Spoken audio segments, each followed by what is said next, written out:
We're up at Winding Stair Gap this morning, and there's the water source at Winding Stair Gap flowing nicely for the trail. And oh, look who it is! It's Dow. Hey everybody. Dow Here. is most likely, as far as we know now. We thought the last Sobo came through, and then another Sobo came through that same week. But I'm pretty sure that Dow is actually the last Sobo from 2021, finishing up in 2022. We're gonna start walking up the trail here and talk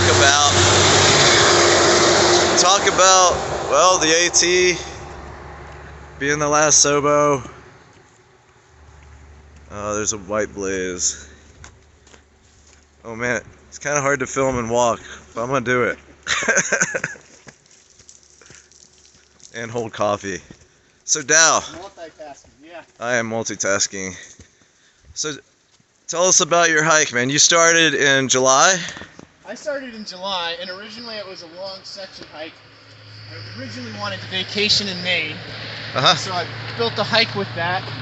Gonna go Connecticut to Maine, and then when I got on the trail really took hold of me.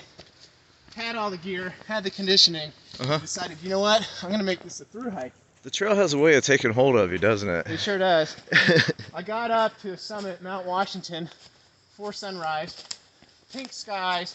That morning, I decided this is officially a thru hike now. Awesome. So that's when it turned into a thru hike, and been going through the winter season and living the trail life. Didn't have a deadline, and finally getting closer to Springer Mountain in Georgia now. Yeah, that was a pretty heinous winter season, huh? Oh, in epic winter parts. storms, very much. Where was? Can you tell us about some of that? Where did you first feel winter? Well, I first felt some cold in Pennsylvania. That's when I Oh, realized that early. it was starting to shift. Right. But I've had a variety of winter storms, and it's amazing all the different types of snow. Like, of course, I was familiar with snow. I'd done a little bit of snow camping, but just amazed at all the different textures and weights and the way that it can cover the trail. Right. You know, sloshy stuff. And that's not even counting the ice. Right. Then you get into all the different types of ice. The ice, and then you get these big snow drifts. Some of them post holing above the waist. Yeah. You know, where you're just slamming into it, moving it with your knees and your thighs. Yeah, Big time. And it can be so frozen on top that it feels like it's going to be solid or be able to hold your weight. And then just bam, my knee kicked back one time so hard I thought it was going to snap or something. Yeah, you just don't know how deep you're going to go too when you post hole through like that. Yeah, where was that at that you hit that? Was that in the Smokies? In the Smokies I had some really deep drifts. Yeah. Yeah, above the waist. When did you go through the Smokies? That was the last snow that we had. That was the last big storm. 2 weeks ago or 2.5 weeks ago? It was actually more over 3 weeks ago now. Oh, okay. Right on, man. So you're taking your time. You're not in a big rush. You're not one of these FKT people at all. Kind of the opposite of the FKT. I'm not rushing through it by any means. You know, sometimes if I have a goal, you know, I might do bigger days for that reason. But then I also might adjust because I heard of a hostel that I really like that I want to stay at. Cool. And that's what brought him to my place. And, yeah, and actually he checked zeroed a day because I wanted to stay at Gooders. Yeah, he checked out Chica and Sunsets, and then he came and stayed with us. And it happened to be my birthday, so he got to go meet my interesting, fascinating family last night. Have some Thai food. And have some Thai food. Fill That the was belly. definitely, was definitely worth the wait. So we're at Winding Stair Gap. He's about to take off and head south and finish up. Dow is a photographer also. Do you have any works online that they can check out? Nothing particularly, but you know, I could be emailed. Okay. I do landscape, wildlife, portrait, that kind of thing. Cool. I like street photography, so yeah, just about everything. Nice. You know? Yeah, there's plenty of material Trail out keeps here. me really active. I'm always seeing stuff. Sometimes everything looks like a picture. Yeah. And I got to remind myself that I'm hiking. Right. You know, otherwise I'm just stopping and taking so many pictures. It's just, it's all amazing. Yeah. Have you ever just taken a day and just stayed at a shelter just to do photography or anything like that? Not per se, but I've definitely allowed photography to be a central part of the hike. Yeah. Allowed my pace to reduce so I could just focus on being able to like photograph what I wanted to. Right. Yeah. So tell us about. We can keep walking, Yeah. but I want to hear, and I think the audience would love to hear about your philosophical beliefs. And where did you get the name Tao? So I was hiking with a guy in Vermont, and he was doing the long trail, Mhm. and he got to know a little bit about me. He learned that I meditate, Mhm. and he didn't know this. This was like this really special backstory for me. But I had a dog, and when she was alive, I named her Tao. Mhm. And Tao means the way for the audience's information. Yeah, and Taoism actually was my introduction to Eastern philosophy and religion originally. Uh-huh.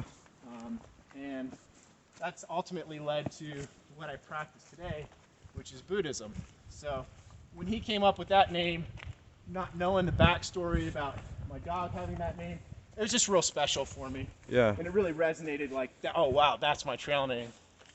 Nice. And you practice not just Buddhism, but Zen Buddhism, right? Well, I spent time exploring a lot of different approaches to Buddhism, Uh-huh. and I did spend some time practicing Zen Buddhism. Okay, but that's not explicitly like what you practice now. Nowadays, I'm practicing in the Theravada school, but everything I've ever studied has influenced, the practice that I practice today. Uh-huh. So Theravada, is there a literal translation of that? I'm not sure what the literal translation would be. Okay. I wouldn't be an expert on speaking on that. Yeah, that may not be important. Yeah, but what is speak from my important experience. are the precepts or the principles that you follow. So you mentioned earlier that you follow 5 precepts every day. So you consciously make sure to do some type of action to observe those precepts, Right, or non-action, I guess. Well, they're precepts because they're not broken, right? And so they're things that I'm committed to. And overall, I'm looking at my actions, and of my actions, what's causing stress and suffering to myself and others, and looking at whether I'm engaged in skillful or unskillful action, trying to bring a cessation to the unskillful and to maintain the skillful, and thereby reducing my suffering and increasing overall happiness and contentedness and fulfillment, and throughout the whole world, not just in your own life. Right. I firmly believe like starting within and spreading without. I think that can go a real long way. I think so too. So it's kind of like the ripples in a pond theory and spreading out, or a butterfly's wing causing a tornado on the other side of the world. It can actually expand and spread throughout the world. Thinking about the actions and what the results of those actions are. Using the wisdom of having had past experiences and seeing what works and what doesn't work. Doing the stuff that works and not doing the stuff that doesn't work, rather than just being kind of caught up in the habitual patterns and getting caught up in that momentum, but being able to kind of sort of, right the ship, if you will, break the pattern. Right. But I can't do that if I'm not looking at it. Yeah. So the hike has given you a lot of time to be introspective and observe all of that, I assume. Oh, absolutely.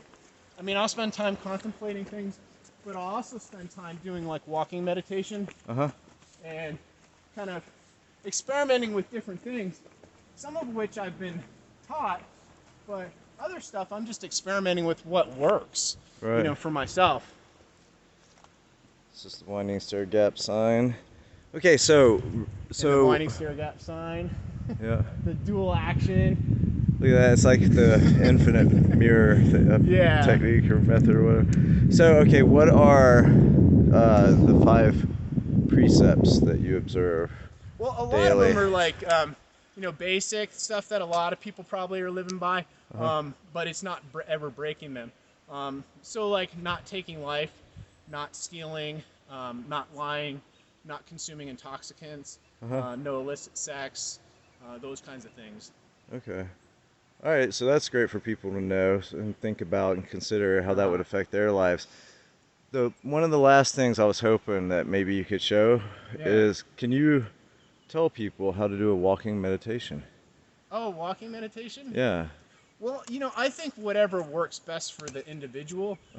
For me, of course, like I think with hiking, you're already centered, or at least I get sort of a centered concentration where I'm paying attention to my steps, and there's an aspect of like being sure-footed, and then so that's kind of going on, and when that's safely established, I'm still aware of where I'm stepping and what's ahead of me, but then I start focusing on the breath and moving the breath throughout the body. And then I get ultimately to a place where I've moved it throughout the whole body, and then I'm doing whole body breathing. So that's one style of like walking meditation that I do. You can also very much just focus on like stepping on the earth and what that feels like, what each step feels like. Right. So like having a point of focus. Right. And a lot of times for me, I'll use the breath. And then the breath, when you get to that state where you're full body breathing, what does that do for your energy level and whatnot? Do you find you can hike a lot further? Yeah, I kind of think of it like the static on a radio, and then you find the radio station. So when I get to that place of like full body breathing, sometimes there's like a quieting that can occur, and that static diminishes, and there can be a more clear seeing. You mean within your mind or within the body, or both? Well, it's the activity's occurring in the mind for me. Yeah. Right. That's where. So the static is quieting down to where it's just nice. Okay. Nice. But the body's really soothed as well. Yeah. And it's like finding a place where the mind can be comfortable. It's like it's much less likely to go looking for trouble when it's got a comfortable place to be in. Nice. So throughout that practice, getting to that place to where it does have a comfortable place, and there's just a more clear seeing that can occur. Right. That I've experienced. But I also do other things too, like focus on one of the senses, like what are the different like colors of light look like, or what are the different textures, or what do the sounds sound like, or what does the air feel like on my skin. So I've experimented with like different points of focus. What's interesting about that is scientists are finding out that senses can have a quantum aspect to them. So the human sense of smell, for example, is the first one that they've discovered, definitely has a quantum aspect to it. And so Buddhism and Buddhist and Taoist arts going back, 3,000 to 6,000 years, were already kind of investigating and enjoying those aspects of different senses. And I feel like that's where you're drawing off of that history. Well, and I like what Taoism says too about guarding the senses. What does it say in detail? To guard the senses. Yeah. But I mean, what does that mean to the layman? For me, what it means is like there can be a lot of like unskillfulness that can come through my words, and there can be a lot of distraction that comes from what I experience from the input of the senses. That can kind of take me away from maybe a more clearer seeing of things. Gotcha. It's easy to get kind of swept away in the contact that I'm experiencing through the senses. So what seems to be the main difference is to live as a Buddhist or follow any discipline like that is to live consciously and very, very aware of yourself, whereas and not be in a state of where you just are in the delusion of being in the ego in a reactive state. So you're in a more peaceful state where you don't tend to be as reactive to things, but also you have a deeper understanding of the self, of the world around you, and the interaction of the two things. That's beautiful, man. Well, thank you. So yeah, this is Dow. If you see him between here and Amicalola Falls, he's gonna hike even the approach trail and finish up. And I believe that's a pretty good take on the way. The Tao is actually translated literally as the way, So this was a little excerpt on the way of the last Sobo. So I hope you guys enjoyed this. And this is Appalachian Zen. This is me, Zen here. And yeah, come out and enjoy a section if you can't through hike like all these other guys. At least get out into the forest and enjoy the forest. Dal, you have any last words? Yeah, I just want to wish everybody beautiful adventures. It's an amazing experience, and taking it all in, and yeah, just really enjoying the journey. You know, when I think of each step being a destination, then I'm always arriving. Nice. So, wishing you all the best. Peace. Nice. All right, take care. You too.